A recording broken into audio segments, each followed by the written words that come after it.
This is an art attack? This is an art attack. This is Art Attack!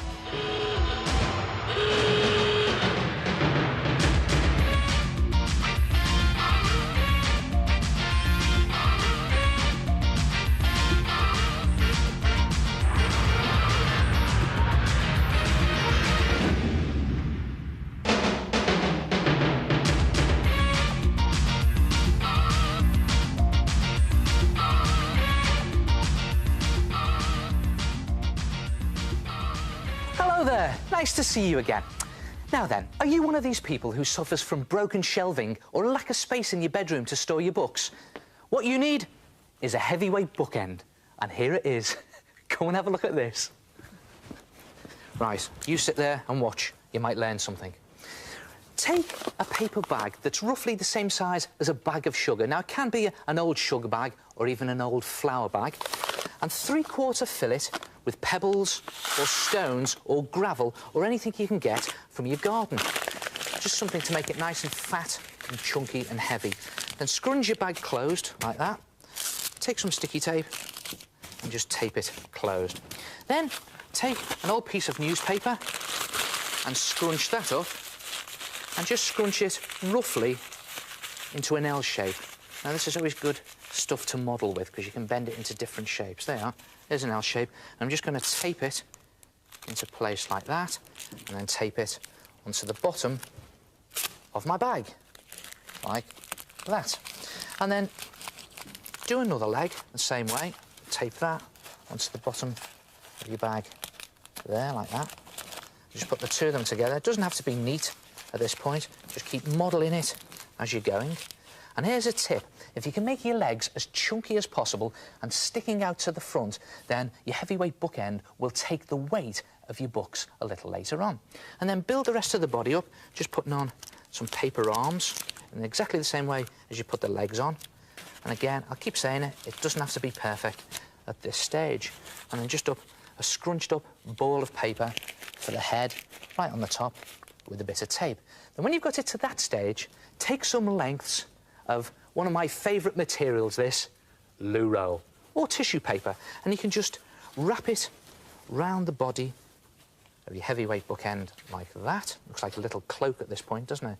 And then mix some PVA glue, equal parts with water, just the old PVA school glue in the white squidgy bottles, and literally slop it on to your body like that. And you see what starts to happen there? The glue starts to soak into your tissue paper and starts to just bind it to your newspaper. And just cover the whole of your heavyweight body. And it's a good idea to do 2 layers of this. I won't do it all, just do that bit to show you. Then leave it to one side to dry, probably overnight. And when it's dry, it'll look something like that. Look at that. Now, it looks a bit like an Egyptian mummy at this stage, doesn't it? But you notice the PVA glue has gone rock solid and it's made the tissue paper glue to the newspaper and it's all gone rigid there. And I've even put this little dollop of tissue paper on for a nose. And then take some acrylic paint or even poster paint and paint on the detail of your person. Now, it can be anyone you like. I did me, and you can do yourself or your favourite pop star or sports personality. But just take some time to paint on your detail. And again, I'm just going to do it quickly here to show you. Just slopping on the colour. There's the red for my sweatshirt.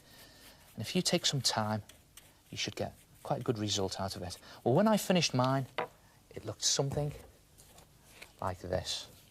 And there he is, a heavyweight bookend. And you can see here, I've put on all the detail, even his sweatshirt. And I haven't gone for a likeness on the face. I've gone for more of a cartoon face. But it's a good effect, isn't it? And when I finished the painting, I waited for it to dry, and then I coated it in PVA glue. And when that goes dry, it goes hard and shiny, and it gives it this great finish. And then you can use it to prop up your books on your bookshelves or on your floor. And if you've got lots of books, why not do 2 of them, one for the other end? And you can even add in extra bits of detail using scrap card or paper just before you put on the loo roll, like that footballer's ball. And what about some wool for the hair? Try it yourself, a heavyweight bookend.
Things like that do not scare me in the least.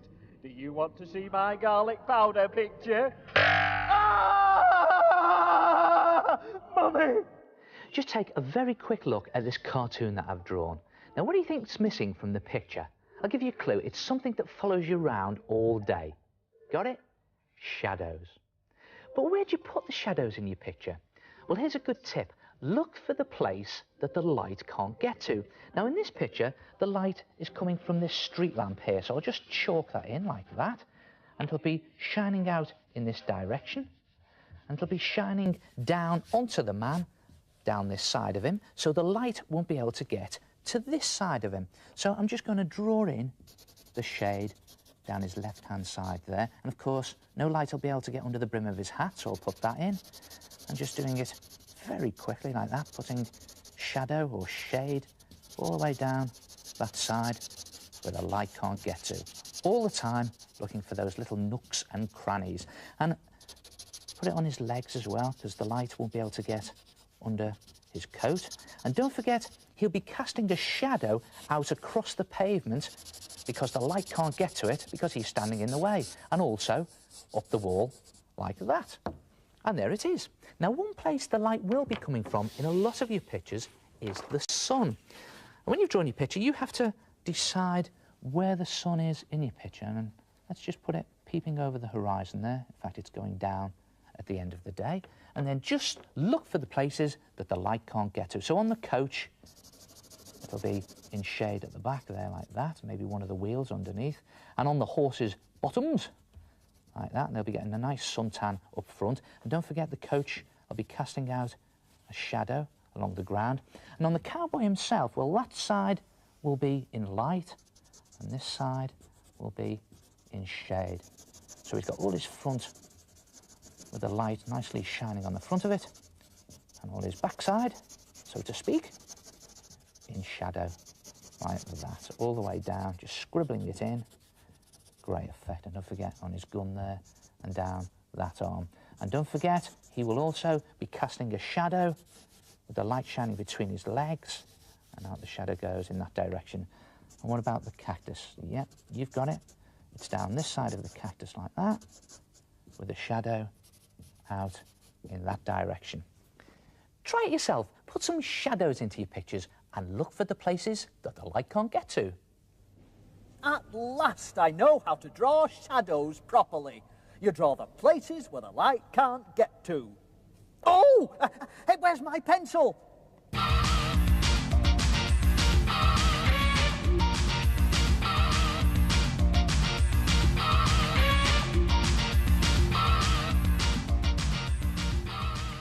Hello, my name's Jane, and I scrape paint across the paper with a piece of serrated card to make this effect of a volcano. My name is Nuala, and I have done a picture of the bridge using cardboard tools and paint. Hello, my name's Gemma, and this is a painting of a forest. I did my tree effect by twisting my card from side to side.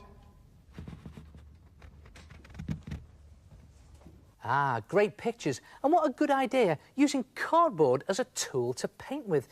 Now, this technique reminds me of the technique of the old masters many years ago, the way they used to paint with palette knives. And they used to just smear their paint literally thickly across their paper using a knife. Now, they would probably have used oil paint. I'm just using ordinary poster paint and acrylic paint that I've just squeezed straight from the bottle.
Try it yourself. A card painting. And I'll see you next time. Ta-ra!